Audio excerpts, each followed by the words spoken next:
Les arrestations se poursuivent après la manifestation de samedi dernier pour dénoncer la situation sécuritaire.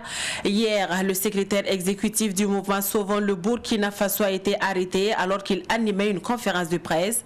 Son camarade Adama Tiendre Beogo, dit colonel, lui aussi du même mouvement, séjourne depuis hier à la maison d'arrêt et de correction de Ouagadougou. Nous en parlons dès l'ouverture de ce journal. Pendant ce temps, le maire de Ouagadougou, Armand Bewende, déplore les dégâts constatés dans les services de l'état civil. Il a promis des poursuites judiciaires aux auteurs des actes de vandalisme. Samedi dernier, après la marche, il était lui aussi face à la presse hier. Dans l'actualité également, un nouveau visage au médiateur du Faso, Fatimata Sanou Touré, remplace la démissionnaire Saran Séré Sérémé. Elle a été nommée par un décret présidentiel. En sport, Lionel Messi est sacré Ballon d'Or pour la 7e fois. Il dévance son dauphin au scrutin, le Polonais Robert Lewandowski du Bayern Munich. Voilà qui fait la une de l'actualité. Mesdames, Messieurs, bonjour et merci de nous suivre. Nous apprenons que Adama Tiendre Beogo, dit colonel du mouvement Sauvons le Burkina Faso, a été conduit à la maison d'arrêt et de correction de Ouagadougou. Selon les informations, Adama Tiendre Beogo, dit colonel, est accusé d'incitation donc à trouble de l'ordre public. Il est membre du mouvement Sauvons le Burkina Faso, mouvement qui a sonné la mobilisation samedi dernier pour une marche en vue de demander la démission du président du Faso, Rochmar Christian Nkabouri. Avant Adama Tiendre Beogo, dit colonel, Mamadou Drabo du même mouvement Sauvons le Burkina Faso, lui aussi a été arrêté sous les regards des journalistes alors qu'il animait une conférence de presse. Mamadou Drabo faisait le bilan de la manifestation de samedi dernier. Il a souligné que des blessés sont à déplorer sur toute l'étendue du territoire national. Il évoque également les dégâts avant son arrestation. Nous l'écoutons au micro de Fatih Sankara. Nous n'a pas laissé l'accès à la place de la nation. Donc on était sur le goudron face à la place de la nation. Donc après ça, il y a eu les policiers qui sont venus gazer les gens et puis bon, il y a eu débrayage et que bon, les gens ont commencé à riposter un peu. Donc Ouagadougou, on a 312 blessés, dont 5 graves et un journaliste blessé. Bobo Gulasso, on a 11 blessés, dont un grave. Koudougou, pas de blessés. Banfora, pas de blessés. Waïguia, pas de blessés. Dori, pas de blessés. Kaya, pas de blessés. Bilan dû aux dégâts matériels et de mise à sac de certains services, dont celui un service de la mairie. Donc il y a le siège du MPP aussi qui a été vandalisé et des panneaux de stop et des dégradations au niveau de la voirie. Donc c'est l'ensemble de ce qu'on a pu voir avec ce jour-là. Nous pensons que la presse était là. C'est parce que la police est venue lancer les gaz lacrymogènes. C'est dû à ça qu'il y a eu le débrayage. Sinon, on est sorti le 16. On est sorti le 16 manifester sans la police, sans le quadrillage de la police, mais les gens ont manifesté et ils sont rentrés. Il n'y a même pas eu de dégâts. Dans les autres villes aussi, à Dori, les gens ont manifesté. Il n'y avait pas la police ni la gendarmerie. Ils n'ont pas été réprimandés, mais il n'y a pas eu de dégâts. À Ouagadougou, c'est parce que la police est venue nous gazer. On était en pourparlers avec les gendarmes. Et la police est venue directement nous gazer. Voilà. Et gazer les gendarmes. Voilà, et gazer même les gendarmes en plus même. Donc c'est ce qui a énervé d'autres personnes et que bon, il y a eu les dégâts. Voilà le secrétaire exécutif du mouvement Sauvons le Burkina qui faisait le point après la marche de samedi dernier. Le maire de Ouagadougou, Armand Bewende, rassure que les auteurs des actes de vandalisme au service de l'état civil seront recherchés et poursuivis conformément au texte en vigueur. Armand Bewende a visité avec la presse hier les services saccagés de l'état civil pour prendre l'opinion nationale et internationale à témoin. Il a animé une conférence de presse après cette visite. Nous l'écoutons au micro de Pakistan Maria Mouedraogo. Avoir des revendications, oui, c'est notre droit à tous, mais cela doit se faire dans les règles de droit. Détruire et saccager, nous disons tous non.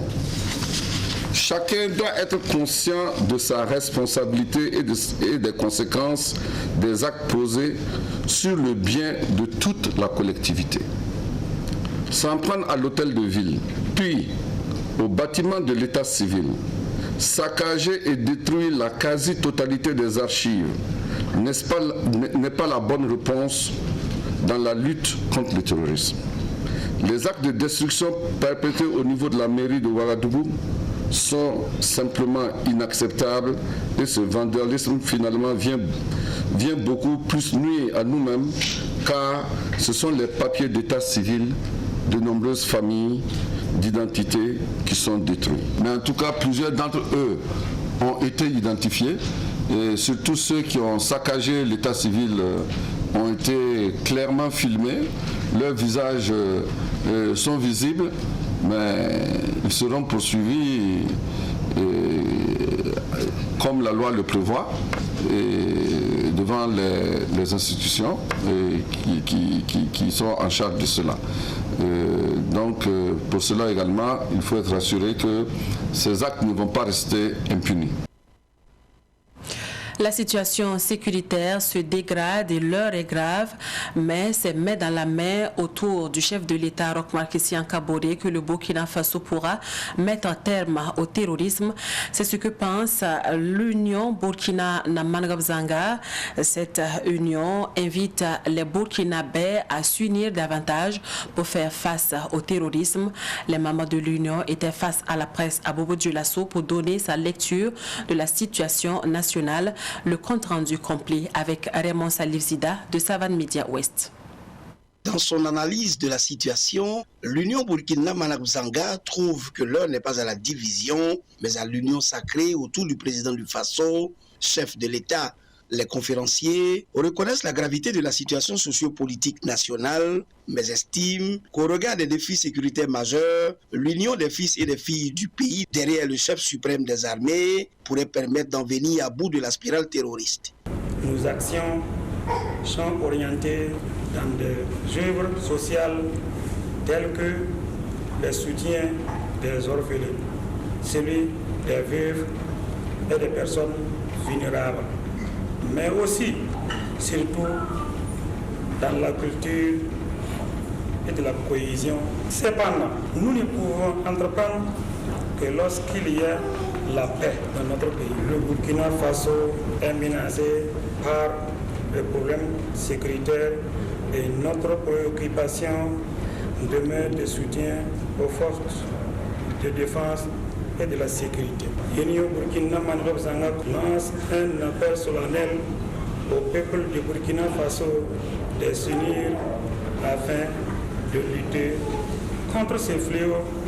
Comme tous les observateurs éclairés, l'Union Burkina Managabzanga s'interroge sur la sincérité des accords de défense que notre pays partage avec la France, dont la présence et la coopération n'ont pas encore trouvé de solution à la dégradation de la situation sécuritaire. C'est depuis en 2015 que notre pays a été victime de l'attaque des terroristes et si, dans la collaboration, l'armée française, qui ayant toute la technologie, le Burkina Faso n'est toujours pas libéré, nous sommes en droit de nous poser la question de savoir si la France veut réellement nous gérer ou bien elle est incapable. Face à la menace terroriste et à l'instauration de la psychose permanente sur l'étendue du territoire national, cette organisation de la société civile invite les dirigeants actuels à inspecter de nouvelles coopérations. Je vous le disais dans les titres, la remplaçante de Sarah Sérémé au médiateur du Faso est connue depuis hier. Fatimata Sanou Touré est nommée médiateur du Faso par le président du Faso. Elle remplace donc Sarah Sérémé, démissionnaire depuis septembre dernier pour convenance personnelle. Fatimata Sanou Touré est magistrate. Avant sa nomination en tant que médiateur du Faso, elle occupait le poste de présidente de chambre à la cour d'appel de Ouagadougou.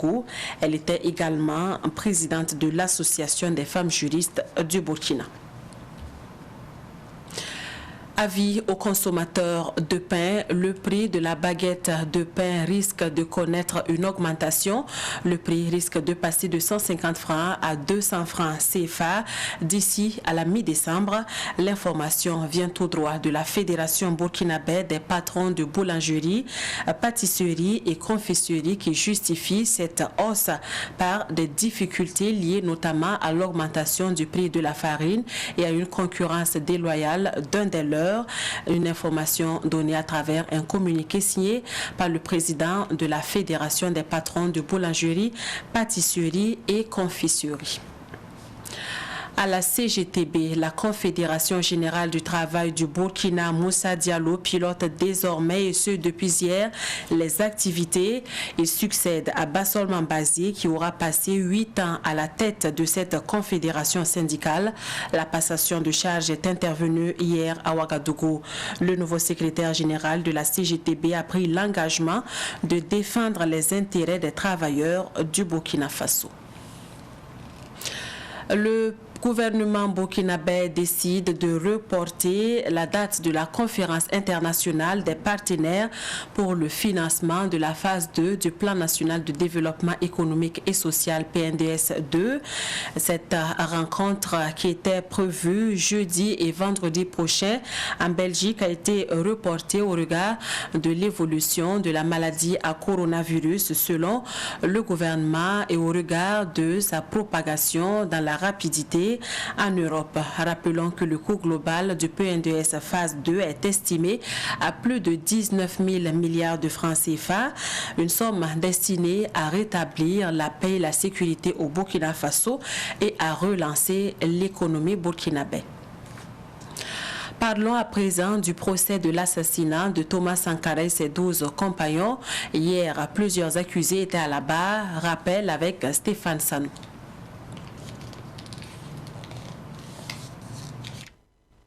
Philippe Ouédraogo, membre du Conseil national de la Révolution sous la bannière du PAI, Parti africain de l'indépendance, a affirmé lors de son témoignage avoir appris le décès de Thomas Sankara le lendemain du 15 octobre. Le jour du coup d'État, il a laissé entendre qu'il était en réunion à la Chambre de commerce et c'est de là-bas qu'il a entendu les tirs provenant du Conseil. Et Philippe Ouédraogo a indiqué au tribunal qu'il a rejoint le domicile de Arba Diallo, puis un autre domicile plus sûr d'un ami pour y passer la nuit. C'est le 16 octobre, quand je suis rentré, que des gens sont venus m'informer de la mort de Thomas Sankara et même que l'inhumation avait été déjà faite, a-t-il dit. Philippe Ouédraogo poursuit en disant que c'est le 19 octobre 1987 qu'il a été convoqué par Blaise Compaoré pour lui expliquer les événements du 15 octobre. Le 15 octobre a été une initiative du Sénèque sans l'approbation du lieutenant Gilbert Diendéré et lui-même, parlant de Blaise Compaoré, a expliqué Philippe Ouédraogo, qui est par ailleurs revenu sur les divergences entre Thomas Sankara et Blaise Compaoré. Selon le témoin Philippe Ouédraogo, après le mariage de Blaise Compaoré et de Chantal Compaoré, Houphouët-Boigny leur aurait offert une dizaine de millions de francs CFA. Et Sankara lui aurait demandé de verser la somme dans une caisse, chose que Blaise Compaoré aurait refusée. Ce refus aurait contribué à dégrader leurs relations selon Philippe Ouédraogo. À la suite de Philippe Ouédraogo, c'était au tour du témoin Ernest Nongma Ouédraogo, ministre de l'administration du territoire et de la sécurité dans le gouvernement du CNR. Retenons que ce témoin était très peu bavard. Toutes les tentatives pour l'inviter à parler sont restées vaines. On peut noter quand même que Ernest Nongma Ouédraogo a été incarcéré près d'une année à la gendarmerie et au conseil de l'entente. Moussbila Sankara est celui qui est passé en 3e position pour les témoignages. Ambassadeur du Burkina en Libye au moment des faits, il a précisé que c'est depuis une préparation d'une assemblée générale de l'ONU à New York qu'il a appris le coup d'État. Mousbila Sankara a affirmé qu'il a été naïf et manipulé par Blaise Compaoré après le coup d'État. J'ai fait revenir des armes de la Libye pour aider Blaise Compaoré. Moi, je croyais que c'était la révolution qui continuait toujours. J'ai été naïf en appuyant Blaise Compaoré en armement, a regretté Mousbila Sankara. Il a eu les yeux ouverts après les attaques du BIA à Koudgou en rendant sa démission. En rendant sa démission et aussitôt rentré, il est aussitôt arrêté et enfermé pendant 2 ans, de 1987 à 1989, sous les ordres de Jean-Pierre Palme à la gendarmerie nationale, puis au Conseil de l'Entente sous les ordres de Gilbert Djengere. Le témoin Mousbila Sankara a insisté pendant son témoignage avoir subi des tortures et sévices corporels. Le procès qui se poursuit non plus avec les accusés mais plutôt avec les témoins. Les témoignages donc se poursuivent à Ouaga 2000.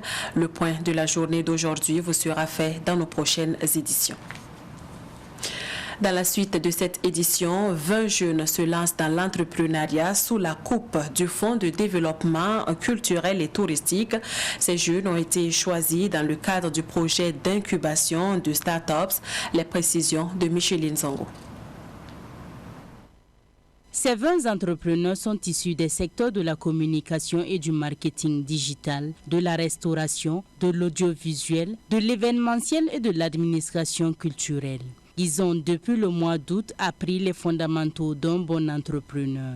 Le Fonds de développement culturel et touristique FDCT, celui-là même qui a lancé cet appel à projet, se dit satisfait de la concrétisation de ce projet. L'objectif, c'est de développer le secteur, c'est de créer des emplois, c'est de contribuer à développer l'entrepreneuriat, à la production d'œuvres, en tout cas culturelles, de façon générale.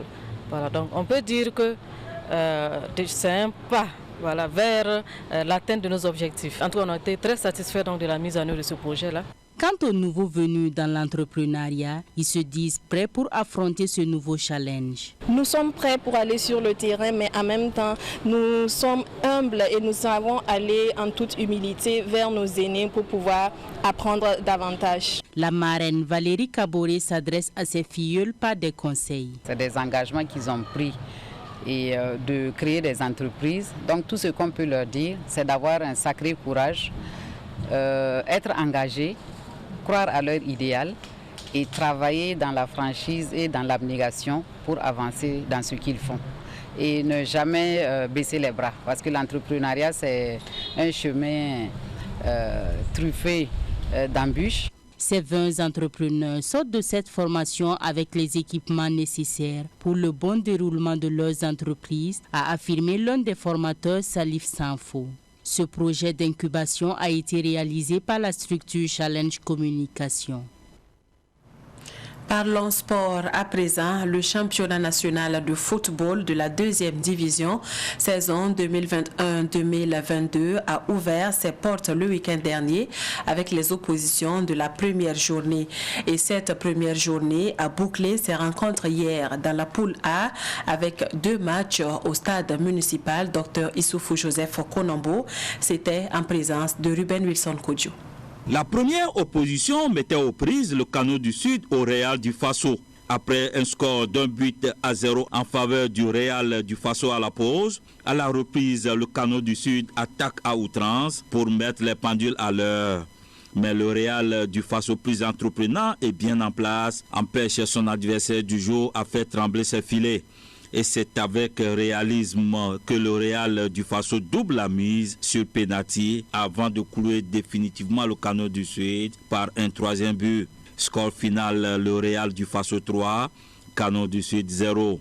Le coach adjoint du Kano du Sud pense qu'il y a encore du travail à faire pour rattraper rapidement ces points perdus. Moi, je ne suis pas totalement satisfait pour mes enfants. Voilà, ça n'a pas marché. Nous allons essayer d'aller travailler puis revenir. Le football, c'est un championnat. Voilà, on va essayer d'aller travailler puis revenir. Puis on a le niveau. Voilà. Mais si on perd les matchs comme ça, c'est difficile à dire ça et ça. On va aller travailler puis revenir. Le coach du Real du Faso est lui satisfait de ses poulains. En tout cas, nous sommes fiers de nos enfants ce soir. C'est une première et on gagne 3 points. Vraiment félicitations aux enfants. Ils ont en tout cas montré qu'ils avaient l'envie de jouer. Pour le moment, on va essayer de travailler encore parce que vous savez, face au foot là, on le connaît très bien. C'est pas l'euphorie chez nous, hein. C'est pas le 3-0 qui va nous amener à être dans des choses. Non. On vient pour apprendre. C'est une petite équipe. Donc on va continuer à travailler. Et en tout cas, chaque jour, chaque match, on va prendre les matchs là, chaque match par journée. Chaque journée, on va essayer de l'analyser et puis travailler. Sinon, il n'y aura pas d'euphorie pour le moment. Dans cette opposition, Hervé Oussalé, qui avait déjà évolué à l'AS Douanes, au RCK et à l'Étoile filante de Ouagadougou sur le plan national et dans plusieurs clubs sur le continent, a inscrit 2 buts pour son club. Il nous donne les raisons qui l'ont motivé à évoluer en division inférieure. Ce qui m'a motivé, c'est surtout Ali Kissou. Franchement, c'est quelqu'un qui me respecte beaucoup et je le respecte beaucoup aussi. Voilà, si je rejoins le Real du Faso, c'est grâce à lui et à cause de lui. Je suis parti pour l'aider, c'est pas à cause de quelque chose. Parce que c'est un gars, à toutes mes activités, il est présent. Et quelqu'un comme ça, est-ce que tu peux lui refuser quelque chose? Je suis là pour les accompagner. Les donner mes conseils.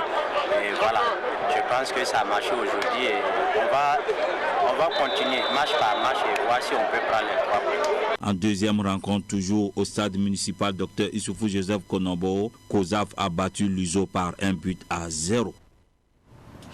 À la Ligue du centre de handball, l'heure est au bilan au terme de la saison sportive 2020-2022. Une mise au point pour mieux préparer la nouvelle saison 2021-2022. Le bilan a été dressé au cours d'une rencontre suivie pour nous par Ruben Wilson Kodjo. Les acteurs de la Ligue du centre de handball, à savoir les responsables de club, les arbitres et les membres de la Ligue, se sont retrouvés ce dimanche pour faire le bilan de la dernière saison. Pour le secrétaire général de la Ligue du centre de handball, la saison sportive 2020-2021, contrairement aux précédentes, a été riche en activités. Le bilan est satisfaisant. C'est une année qui a été riche en compétition au niveau de la Ligue du centre de handball. Il y a eu le championnat national, il y a eu des tournois, il y a eu des coupes. Donc vraiment, nous sommes satisfaits. C'est vrai que ce n'est pas suffisant, mais c'est bien par rapport en tout cas aux années précédentes où en tout cas les compétitions étaient rares. Malgré ce bilan positif, la saison sportive 2020-2021 a rencontré quelques difficultés selon le secrétaire général de la Ligue du centre de handball. On est dans une structure comme ça, les difficultés ne peuvent pas manquer. Au niveau des clubs, il y a des difficultés de traitement de licence, des difficultés de programmation des activités dues à certaines défections au cours de la compétition. Donc ça fait tellement de difficultés. Et à la difficulté financière. La nouvelle saison sportive 2021-2022 qui a d'ailleurs déjà démarré le 21 novembre dernier avec la 3e édition de la Supercoupe du maire de la ville de Ouagadougou en catégorie cadette filles s'annonce avec beaucoup plus d'activités. Nous avons en tout cas le championnat, nous avons la coupe Pullman distribution, nous avons le tournoi Stéphane Nana, il y a la coupe de l'avenir que nous avons en tout cas joué et la saison passée que nous allons en tout cas approcher le partenaire pour voir dans quelle optique nous pourrons en tout cas relancer cette activité. En tout cas, bon, ça s'annonce vraiment intéressant. La Fédération burkinabé de handball s'engage à beaucoup plus appuyer les ligues et districts pour amener la discipline à mieux se faire connaître sur le plan national et international. Ils ont souhaité qu'on puisse encore faire plus. Et ce que nous avons dit, nous allons essayer également de transmettre nos doléances aussi au ministère des Sports et des Loisirs. Et en fonction de ce que nous aurons également, nous allons essayer aussi de répercuter cela au niveau des ligues et des districts là. Et aussi avec l'accompagnement des partenaires que nous avons eu cette saison. Et nous travaillons avec certains partenaires également à satisfaire les doléances des ligues et des districts. Notons que les championnats débutent le 15 janvier 2022 à Ménime et Kadé.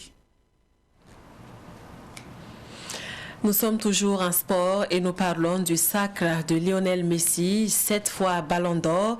L'Argentin du Paris Saint-Germain a remporté hier un 7e Ballon d'Or. France Football, il a dévancé au scrutin le Polonais Robert Lewandowski du Bayern Munich. Sa victoire en Copa América, son premier trophée à 16 ans sous le maillot argentin, ont certainement fait pencher la balance en faveur de l'ancien Barcelonais. Et c'est sur ces images que prend fin cette édition. Merci à tous de l'avoir suivi. Je vous souhaite de passer un excellent après-midi en compagnie des programmes de Savane TV.